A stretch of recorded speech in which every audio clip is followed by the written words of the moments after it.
PCWizKid here with something brand new from iBuyPower. We've got the Gaming RDY system. Basically, earlier this year, iBuyPower came out with these brand new series with the 9th generation of Intel Core i7 CPUs.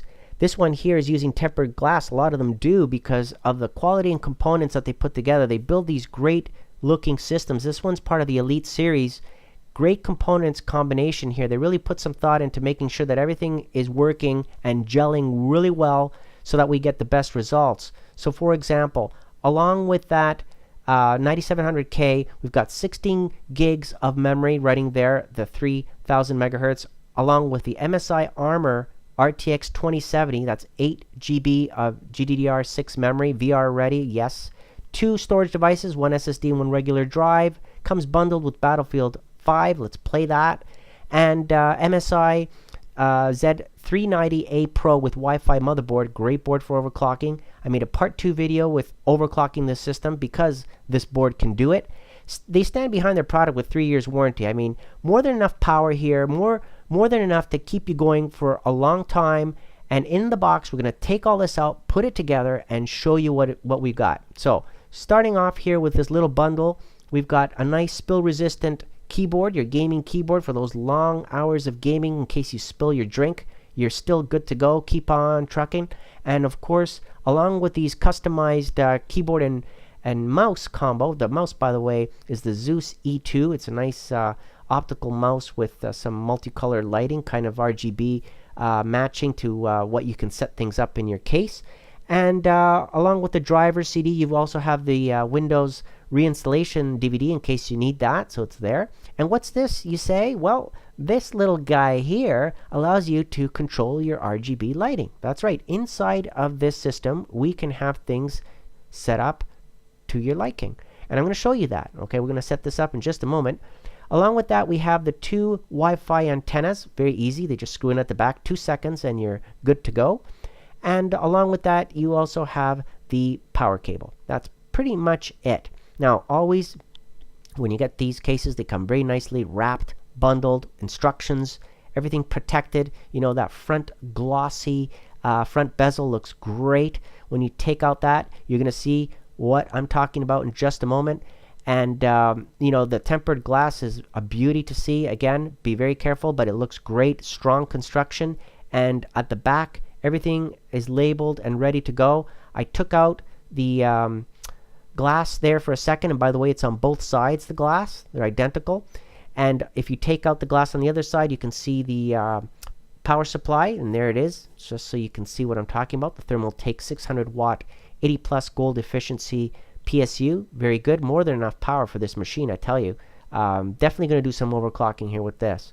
Now, behind this liquid cooler that you got here, we've got the 9700K, right? And beside that, you've got the ADATA memory. So this ADATA memory, in case you're wondering, running at 3000 megahertz.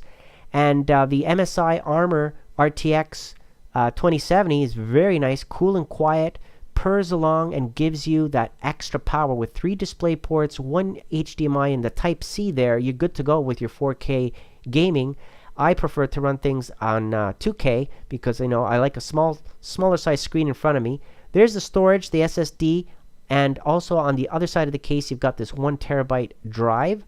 On the front of the case, you've got that one LED fan there that's blowing air in, and then, of course, blowing air out through the back. You can add additional fans if you want in there. That's not a problem. There are the antenna connections for your Wi-Fi. Another look at the outputs for your graphics card, like I said. And, well, the board is ready for you to install all your audio, USB components, Type-C components, your Ethernet cable. You've got your display port built in, everything built in case, you know, you use different types of processors in the future. But look at this front bezel, though. Isn't that a beauty? That nice glossy finish. Embossed there at the top, you've got the nice iBuyPower logo. 2 USB 3.0 plugs, your mic, your headset, hard drive LED, power, and reset buttons are all there as well, nicely fleshed. Now let's pick up this little guy. I powered on the machine. Everything's running right now, but I want to show you the lighting. That's right. So let's change a couple things around. Now, I've already set the lighting. I kind of cheated here. I set things the way I like it, right, just to show you guys first. And this is the color combo that I like. It's kind of like a neon glow-in-the-dark color combo. So the fan at the front, blue, and then on the inside here, I love this color combo. It's a beauty. Now, to each his own. If you don't like it, you can, maybe you want red, fine. You can set it to red or orange, yellow. There's different color combos that you can choose in there and different effects that you can set up as well. I'm not going to spend too much time on this because obviously everybody has an opinion. Some don't even want RGB, so you can just turn it off if you want. The liquid cooler also has its nice little RGB ring going around, which is quite cool. I like I said, the neon strobe light type of effect. Those are things that add a little bit to this because you have to think about setting it up and you have to install all those components. And iBuyPower takes care of all that for you, right? They've spent the time and research already to put together, synchronize things, set things up, so that way all you have to do is just turn it on and game on. Now, after you've played around with the RGB lighting, you set things the way you want, then it's just a matter of checking out the system. And pretty much the way I have it here is the way I'm going to leave it. So I have the neon blue purple type of look and feel to it, so you can see right there. I'm going to leave it like that, okay, for now. And that's the way we're going to be running the machine, okay, the build. Very nice, neat setup. They took care, to make sure that things were neatly packaged, and you can see you can install another SSD there at the bottom, so additional storage options obviously is available with this case. This is a thermal take case, by the way, with the iBuyPower logo on it. There are the dimensions, if you're wondering. And, well, like I said, when I first turn on the machine, I go into the BIOS, the UEFI click BIOS here from MSI, and I go in through the settings to check things out, see what they're set up. Most of it is set to auto or disabled. As you can see, the XMP profile is disabled. I like to enable that, but I won't do that yet. I'll leave everything as is for the initial benchmarks of this machine, and I'll come back to it later and show you in part 2 overclocking things, okay? So I won't even touch the fan speeds. I'm going to leave everything as is because, someone who buys this machine might not want to touch anything. They might, everything might be fine for them. So when you get into Windows 10 here, you can see the iBuyPower logo wallpaper. The system is pretty much running on idle right now. I'm not really doing anything, so that's why the voltages are low and the core speed here is fluctuating the megahertz because there's really no need for it to be running at full blown because I'm not really doing anything. So that makes perfect sense. It's smart. It's energy saving on those 8 cores and 8 threads and utilizing what it needs to, right? Now, like I said to you earlier, this is running on that MSI Z398 Pro Wi-Fi board, okay? So this is what I have, and the BIOS is left as is. I did not upgrade the BIOS. And 16 gigs of that ADATA DDR4 memory that's installed in there, running at CL19 right now. But like I said, you can run it at 3000 megahertz there at 1500, but you'll have to go in and enable the XMP profile, okay, in the BIOS. Now, last but not least, we've got the RTX 2070 graphics card here from MSI, the Armor version, the Armor edition, that has very specific GPU clock, memory clock, and boost speeds, okay? Regardless, it's a great card with lots of bandwidth, okay? So the bandwidth is important. The bus width is important, 256-bit. We want it. 8 gigs of GDDR6 memory, brand new, and of course, always upgrade the drivers. So I have been updating the drivers constantly as they come out. And there are the GPU memory and boost speeds, okay? And we will be overclocking this. Trust me, part 2, okay? You're going to watch that. Now, going through the future benchmarks here, you can see 8498 for Time Spy. Here's the Fire Strike. And also, this machine is obviously a beast. It performs really well compared to other similar machines. ADA 64 cache and memory benchmarks. You can see the read, write, copy, and the latency of that memory. Again, I'm not overclocking it. The boost speed kicks in by itself. That's why here on ADA, you can see that the CPU clock says 4.6 gigahertz or 4,600 megahertz. That's the same thing. And that's because the boost is kicking in, right, when it runs the benchmark. Now, that's a good indication that this CPU is obviously going to be overclockable to higher than that. Okay, we're going to be able to lock it in on all 8 cores because it's really capable of that, right? It can run already on boost pretty high.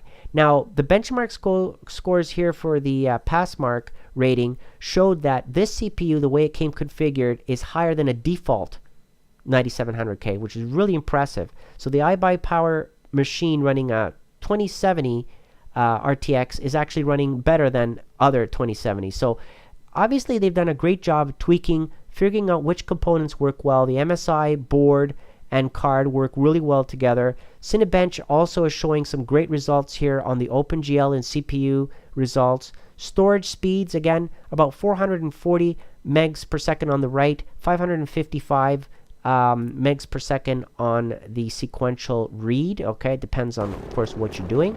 Gaming benchmarks, yes, you've got it. Battlefield 5, one of my favorite games, running on optimal settings from Nvidia. That's what they said it should be, and that's what I'm running it at. As you can see, it's running it at ultra settings on 1440p. We're getting an average frames per second of 65, which is terrific. Very smooth, no lag, no stutter. I don't know why people are saying that they're getting stutter. No stutter for me on this machine, so very nice. Strange Brigade, another awesome brand new game, running things on ultra, very smooth on Vulkan API and on DirectX 12. We get over 100 frames per second, so very, very nice when you're running things with a nice large monitor, right? At 2K, that's pretty much where everybody's at right now when they get a system like this. Here is Final Fantasy. As you can see here, these benchmarks, the results are pretty impressive because, again, I compared this 6795 result with another 2070 that got 6753. So this one actually performed a little bit higher, and it's not even overclocked yet. So imagine when I overclock the machine. Now, at default, when the machine is running on idle, it's about 30 degrees Celsius, maybe, roughly around there. So around 85 Fahrenheit, roughly, which is really good. Lots of room there to push this further. I'm not increasing the fan speeds or anything. Everything's set default the way it came out of the box from iBuyPower. And voltages, again, are steady and right on the mark, as you can see there from the power supply, the 600 watt thermal take power supply. And the GPU, well, it's running on idle, so the fans are basically still. And when the system runs on idle, it's really only using about 30 watts. But when I run everything all at once, so I'm running Cinebench, I'm running the Prime 95, everything's running all at once, 100%, you get obviously a larger load. Here is also 3D Mark running, and you can see the frames per second, the temperatures, and everything when I ran that. Now, if the CPU is full load and the GPU is idle, it's about 241 watts. GPU full, CPU idle, 177 watts. If we run everything full load, it's running about 350 watts at 100% capacity, and you can see the temperatures are very acceptable. So great job there with the CPU cooler from iBuyPower on this system. The Elite Series system, as you can see here, are the specs. You can get it from the iBuyPower website. I'll add the link below. Here, again, prices fluctuate. You have to go and check out the website to get the latest and greatest and the shipping times and so forth, but you can see how they rush it to you because that's what they're all about with the RDY system. Now, I'd like you to watch part 2 because in part 2, I overclock this and we lock it in at 5 gigahertz. That's right. So let's go ahead and do that and overclock the GPU as well to see how much more performance we get out of it. Comment below, let me know what you think, and I'd like to thank iBuyPower for providing the system. And again, thank you for watching.